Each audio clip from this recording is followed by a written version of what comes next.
मैदा ये देखो, मैं तुम्हें बताती हूँ आइसोमेरिज्म। आइसोमेरिज्म वो होता है कि जब आपका जो मॉलिक्यूलर फार्मूला होता है ना वो सेम होता है, स्ट्रक्चरल फार्मूला जो होता है वो डिफरेंट होता है किसी भी चीज़ का, ठीक है। अब अल्कोहल जो होते हैं ना, अल्कोहल में तुम्हें बता दूँ मेथ प्रॉप का क्या मतलब है। मेथ जिसमें भी है उसका मतलब उसके अंदर एक कार्बन आइटम है, एथ जिसमें भी है उसके अंदर 2 कार्बन आइटम है, ब्यू प्रॉप जिसमें भी है उसका मतलब 3 है, और ब्यूट जिसमें भी है उसका मतलब 4 है।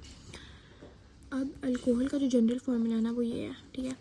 अब हम लोगों ने अगर मेथनॉल बनाना है ना तो हम लोग एन की जगह 1 लगाएंगे, एथेनॉल बनाने की जगह 2 लगाएंगे, प्रोपेनॉल बनाना है एन की जगह 3 लगाएंगे। अब मेथनॉल का स्ट्रक्चर देख लो। अब मेथनॉल मैंने एन की जगह 1 लगाया, वैल्यूज़ पुट की तो मेरे पास ये आया फार्मूला।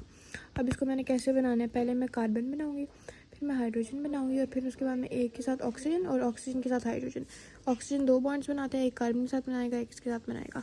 सिमिलरली अगर मैं वो बनाऊँ एथेनॉल, उसके अंदर 2 कार्बन होती है ना, तो इसके अंदर एन की जगह अगर मैं 2 लगाऊंगी तो मेरे पास आएगा C2H5OH, और उसका ये फार्मूला बनेगा, ठीक है। अब तुमने ना अब ये वाला जो है ना ये प्रोपेनॉल है, ये जो मैंने नीचे बनाया प्रोपेनॉल, ठीक है। अब मेथनॉल और एथेनॉल के कोई आइसोमर्स नहीं होते, प्रोपेनॉल और ब्यूटेनॉल के होते हैं, ठीक है। प्रोपेनॉल मतलब 3 कार्बन वाला, ब्यूटेनॉल मतलब 4 कार्बन वाला। अब ना प्रोपेनॉल जो होता है ना, अब ये मैंने उसका एक वैसे एक स्ट्रक्चर बनाया बेसिक, इसका फार्मूला भी हम देख लेते हैं क्या होता है, C3H7OH, ओके, ये इसका फार्मूला होता है। अब ना प्रोपेनॉल का मैंने तुम्हें, अब हम लोगों ने क्वेश्चन है एग्ज़ाम में कि प्रोपेनॉल का आइसोमर बनाओ। अब जो OH वाली ग्रुप होता है ना, इसकी पोजीशन जो होती है तुमने चेंज करनी होती है। इसकी पोजीशन तुमने कैसी करनी होती है, अब जब किसी भी अल्कोहल का नाम रखते हैं ना तो वो वो एक तो कार्बन आइटम्स के लिहाज से भी रखते हैं और इस लिहाज से भी रखते हैं कि जो OH वाला ग्रुप है ना ये आपको किधर मिलेगा।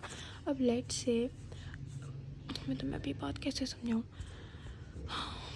अब ये स्ट्रक्चर देखना और एक और मैं बनाती हूँ वो देखना, फिर मुझे उस पर फ़र्क बताना। ये हाइड्रोजन है सारे,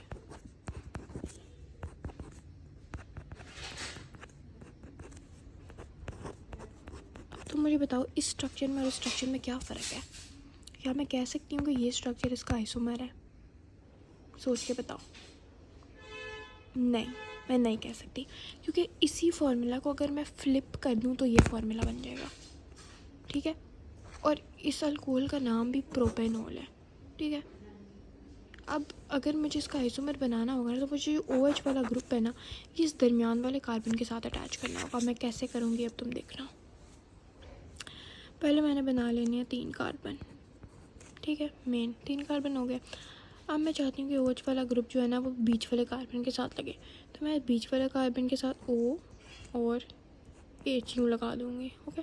और मैं बाकी सारों पे H H H H H H H, ये 7 H पूरे हो गए, 1 2 3 4 5 6 7, ये 7 H हो गए, और ये OH ये वाला हो गया, और ये 3 कार्बन हो गए, ये फार्मूला पूरा हो गया। अब ये जो है ना ये प्रोपेनॉल का एक वो आइसोमर बन गया यार, ये सारे H हैं, ठीक है। ये प्रोपेनॉल का क्या बन गया, एक आइसोमर बन गया। अब इस आइसोमर का नाम क्या है, प्रोप-2-ओल, ये मुझे लगता है प्रोपेन-2-ओल होता है, हाँ प्रोपेन-2-ओल। प्रोपेन-2-ओल क्यों, क्योंकि सेकंड वाले कार्बन पे जाके आपका OH का ग्रुप अटैच हुआ है, ठीक है। अगर खाली फर्स्ट या थर्ड वाले पे होता ना तो तब हम लोग उसको कहते खाली प्रोपेनॉल और प्रोपन-1-ओल, वो वैसा खाली प्रोपेनॉल यूजुअली कहते हैं, ठीक है। तो ये आइसोमेरिज्म होता है तुमने इस तरह। और ये प्रोप-3-ओल पता नहीं आता कि नहीं आता, लेकिन चलो उसकी भी प्रैक्टिस करा देती हूँ। अच्छा जी।